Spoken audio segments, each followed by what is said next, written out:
Assalamualaikum warahmatullahi wabarakatuh. Selamat datang kembali di Gerobokan Gokil. Nah, sobat semua, para pekerja demo harian atau borongan nggak tahu lah ya, seperti biasa. Orang-orang itu saja yang bertajuk demo adili Jokowi kemarin. Si emak-emak itu biasa itu galaknya minta ampun itu. Saat diamankan malah nangis. Nggak ada yang nolongin. Ngakak brutal ya. Udah bikin demo, bikin macet masyarakat, dibubarin nggak mau, ngeyel, diciduk sekalian sama Pak Polisi. Rasain lu. Tak hanya itu saja ya. Niat ingin mencari celah untuk menyudutkan Pak Jokowi tentang KKN, gerombolan si Rismon malah ditampar kenyataan bahwa memang Pak Jokowi dan UGM itu betul-betul KKN di Kedoyan.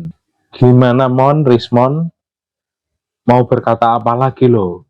Bukti sudah ada. Orang yang bersaksi juga sudah ada. Masih mau menuduh Pak Jokowi lagi terkait skripsi. Kalau toh masalah KKN ini gagal lagi, terus apa lagi? Ganti apa lagi, hayo? Akta kelahiran, KTP tempat asal, mana lagi? Ayo, silahkan Rismon. Dijabanin semua. Pak Jokowi sudah memberikan keterangan, dijabanin semuanya, gitu ya.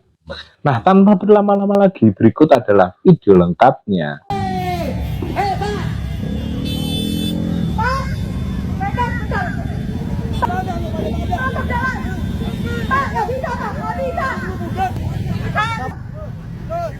Kita bergerak secara legal. Kita Ruto sudah ada dan masuk di dalam Polda.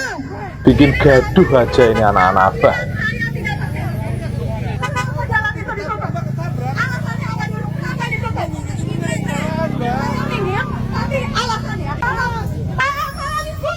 Ayo udah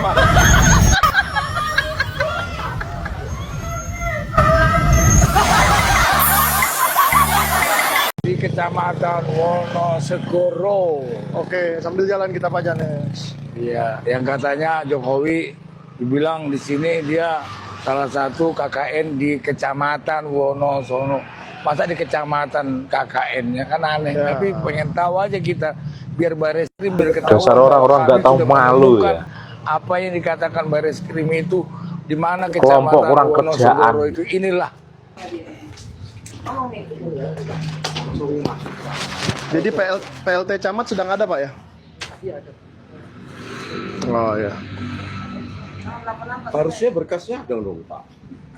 Kalau lihat kita apa kita orang baru. Bapak. Ya enggak begitu paham Pak.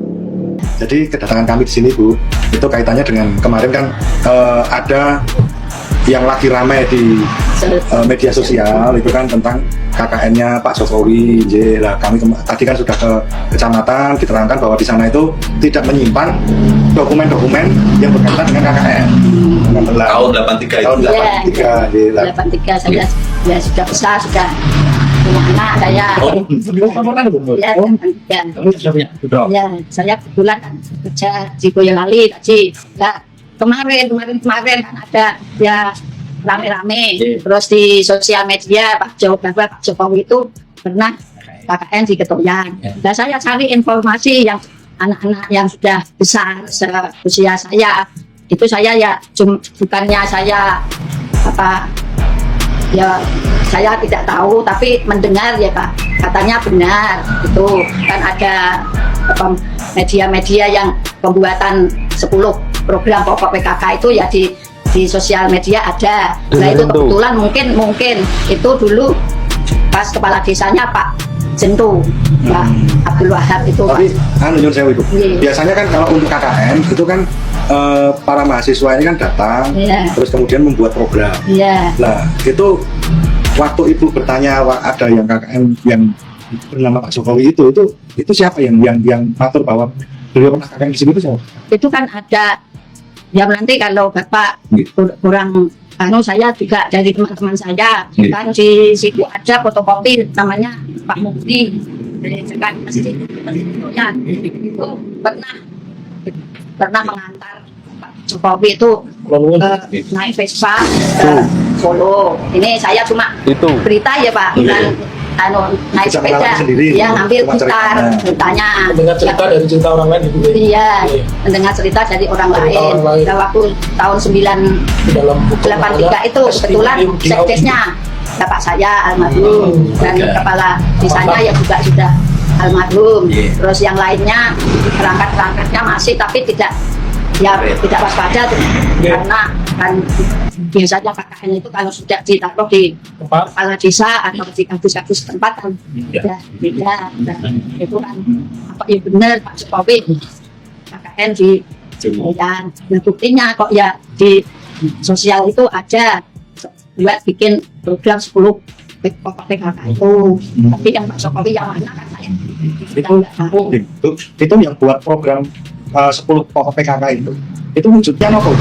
Apakah buku atau kayu Pak? Kayu. Dari papan kan biasanya ditempelkan di jalan-jalan. Ya. Terus dulu kan dari UNS dari mana-mana itu waktu tahun 80-an ke atas itu programnya memang bikin nama masjid, nama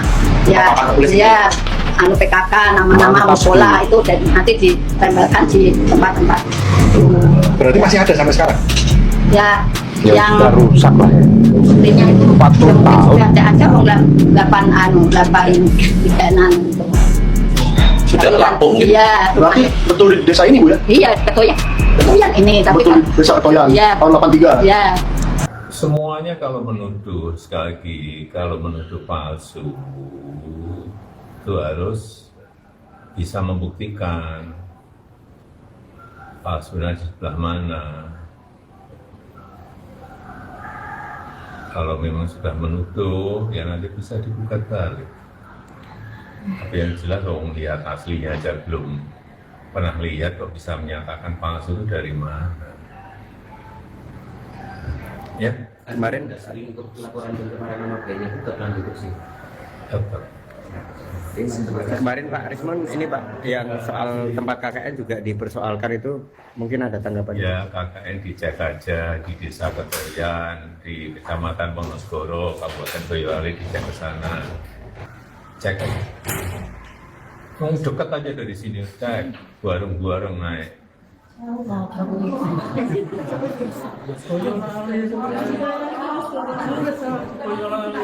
Warung-warung berapa? 50 orang sana. Gampang banget itu. Pak Rismon ke sana. Pak Rismon siapa ke sana? Ya, coba aja, jangan kang itu. Cek ngecek dekat aja. Tapi peristiwanya sudah 40 tahun yang lalu. Tanya ke dulu Pak desanya, kalau sudah beliau dulu waktu saya KKN sudah agak sepuh, ya tanya ke putra putrinya Bapak Rismon Sianipar masih juga kekeh membuktikan bahwa ijazah Bapak Jokowi itu palsu. Kali ini dia mengusut tempat KKN Bapak Jokowi dan dia mengatakan ada 3 kejanggalan usai kunjungi lokasi KKN Bapak Jokowi. Seperti yang kita tahu ya, Bapak Jokowi itu ber-KKN di Desa Ketoyan, Kecamatan Wonosegoro, Kabupaten Boyolali, Jawa Tengah. Kemarin setelah menghadiri persidangan tentang gugatan ijazah Bapak Jokowi, Bapak Rismon Sianipar mampir ke tempat KKN Bapak Jokowi.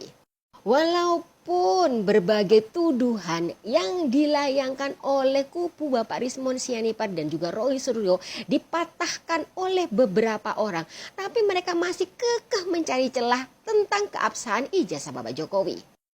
Apa aja 3 kejanggalan menurut Bapak Rismon Sianipar? Yuk, mari kita bahas.